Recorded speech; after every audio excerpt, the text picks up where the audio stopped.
What's up guys, and welcome back to a brand new video on my channel. Today we are going to be doing a deep dive analysis on the 4-4-1-1 custom tactic, and this is my favorite way to play this custom tactic. It is beautiful. The 4-4-1-1 is such a great formation. Again this year you can play really defensively, but it's also very strong in the midfield and going forward into attack. It is also ridiculous. This is the team that I am running my 4-4-1-1 in. We have got De Gea in goal with Yoro and De Ligt at centre-backs, Marcelo and Lundvik at left and right-back.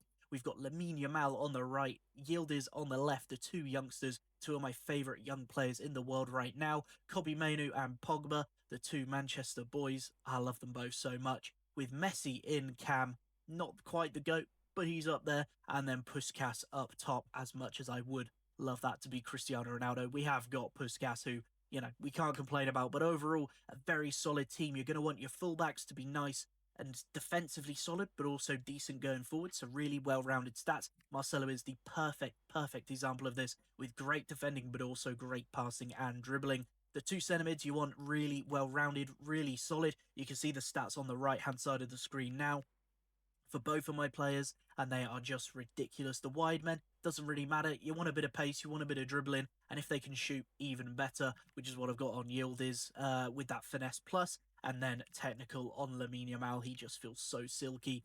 The cam, you're going to want incisive or tiki-taka no matter what, especially on these midfielders as well. You're going to need a bit of tiki-taka, a bit of incisive on all these players, and up top, just get yourself a finesse plus. Centre-backs doesn't matter as much. Anticipate or intercept is the way to go. Unfortunately, I've only got Aerial Fortress on my Yoro, but I am looking to get the Anticipate Evo to put him into. And yeah, goalkeepers are just goalkeepers. They're pretty crap. But let's get straight into the tactics now, guys. That is the team. As you can see, we have the build-up style of balanced for this one, with a defensive approach of high with a 61 line height. This is so that you still push a nice high line. You can catch your opponents going into offside positions really well, but it also sits that little bit deeper so that you're not exposed completely at the back. Now, the player roles, we've got the goalkeeper on goalkeeper and defend. I do also like sweeper keeper, but I do prefer goalkeeper, I think, in this formation, just because he stays nice and solid, and that is what this 4-4-1-1 is all about. It's just a very solid tactic, so that is just what I like to do for my goalkeeper. The two centre-backs are both on defender and defend. It's the only way to play them once again this year. Definitely do it. Stick with it. The fullbacks are both on versatile, which I personally prefer more to defend or balance. This just means that your fullback is going to have a bit more versatility. If you want to push them forward, they will. It means that the other one will hold and they will move into like a back three. So it keeps you really defensively strong, even if one of your players is out of line and pushes up the pitch. Also means that you can create some really great attacking options, and then, vice versa. If the other one pushes, the other one sits deeper. Overall, it's just really solid, so you've got just a good balance, so you don't have both of them pushing at once, but you also don't have both of them sitting back and not having that option. So for me, I just really prefer it. Both of the centre mids are on deep line playmaker and build up. Again, this means that they're going to be a little bit aggressive, but they're also going to sit back nice.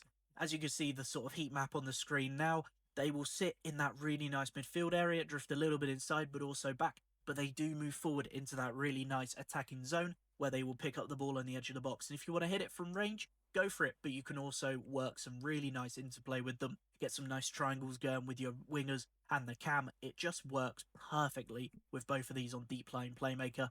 Now, we have the left and right mid both on inside, forward and balanced. I do also like inside, forward and attack, but it is a bit too aggressive.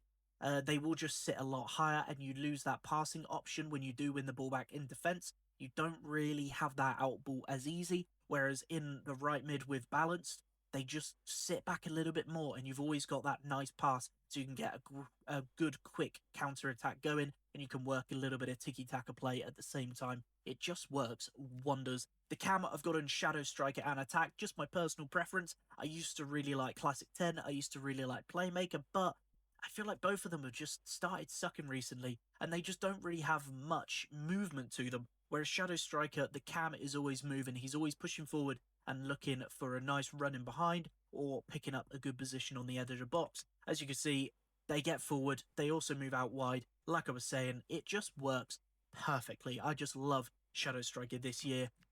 And then, of course, up top, advanced forward attack. There's no need to talk about it. It's what everybody uses. It's what you guys should be using every single game. Advanced forward is just the best tactic on a striker.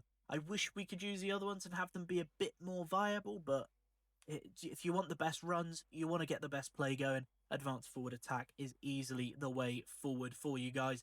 Now, the 4-4-1-1 is beautiful. It's been used by so many people this year, and is used by all the pros as well this year. It is one of the most used formations. I think Anders Verjgang just won the FC Pro using the 4-4-1-1, so you can tell how good it really is, and he is a ridiculously good player on this game. I am going to show you guys the code on the screen now. As you can see at the top, that is what you're looking for if you want to copy that and pop it in your team. But overall, guys, I love the 4-4-1-1. I think it's a really good formation this year. It's up there with one of my favorites. Definitely give this tactic a go if you're looking for a new formation, or you just want to, maybe if you're already using the 4-4-1-1, if you want to change it up a little bit, definitely give this a try. If you're doing it a bit more aggressive, change the inside forward wingers onto attack instead of balance, and they will give you that little bit more attack. But remember, you won't have that easy passing option as much, so definitely something to consider. Let me know in the comments if you guys enjoyed this video, and also what formations you guys want to see in the future. And also let me know, do you like the 4-4-1-1? Maybe you're in the minority who doesn't really like this formation on this game. I know some people don't, but the majority definitely do. Let me know, and make sure you drop a like and subscribe if you want to see more content like this.